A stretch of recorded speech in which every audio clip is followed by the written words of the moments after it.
fait fuir l'acte d'achat de ton acheteur de rêve? Alors crois-moi, ce n'est pas le prix. J'ai acheté pendant de longues années à hauteur de 7 chiffres pour un acte d'achat parfois et c'était pas le prix qui était mon indicateur principal. Loin de là. C'était principalement, je dirais, bon, il y avait la qualité, il y avait l'excellence, comme je parle beaucoup d'excellence, cette excellence quand je rentrais dans le monde de finalement mon fournisseur, mais je dirais c'était beaucoup la posture du vendeur que j'avais en face. Si je ressentais que mon vendeur n'était pas ancré, qu'il ne croyait qu'à moitié à son produit ou à son service, je n'achetais pas.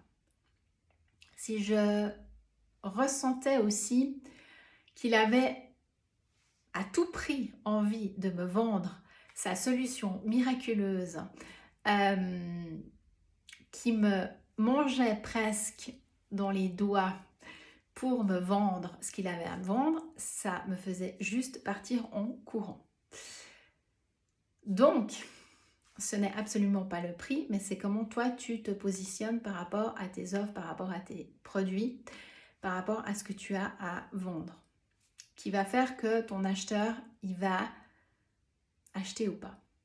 Le gros challenge, c'est quand tu es sur les réseaux sociaux, parce que finalement, ton acheteur de rêve, il scrolle très rapidement, il ne va pas forcément s'arrêter en fait sur ce que tu publies ou sur ce que tu as à offrir, parce qu'il y a tellement d'offres en fait, on est noyé par les offres.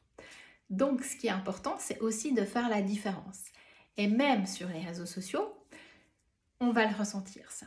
On va ressentir si tu doutes, si tu n'es pas ancré par rapport à ce que tu proposes. Donc quand tu n'es pas ancré, moi j'entends aussi beaucoup par rapport à la clarté de ce que tu offres et à qui tu t'adresses. Au niveau de ta communication, ça va se ressentir aussi. Et ça va au moment de l'acte d'achat, si la personne ne te connaît pas et si tu échanges avec elle, si tu commences à avoir des mots tels que peut-être, éventuellement, des petits mots comme ça qui sont perturbateurs en fait dans ta communication avec lui, ben, clairement il ne va pas acheter parce qu'il va se dire mais en fait si moi j'embarque, si déjà cette personne n'est pas sûre de sa propre valeur, comment moi je vais pouvoir me transformer ou comment je vais pouvoir investir avec cette personne-là. Et que ça soit dans n'importe quel service, finalement, c'est rédhibitoire. Donc c'est vraiment quelle est la valeur aussi que toi tu t'apportes pour être cette leader, d'avoir cette posture au niveau de ce que tu proposes au monde. Donc vraiment c'est plein de choses qui vont faire que finalement ton acheteur de rêve va acheter ou pas avec toi. Mais le prix n'a rien à voir avec tout ça.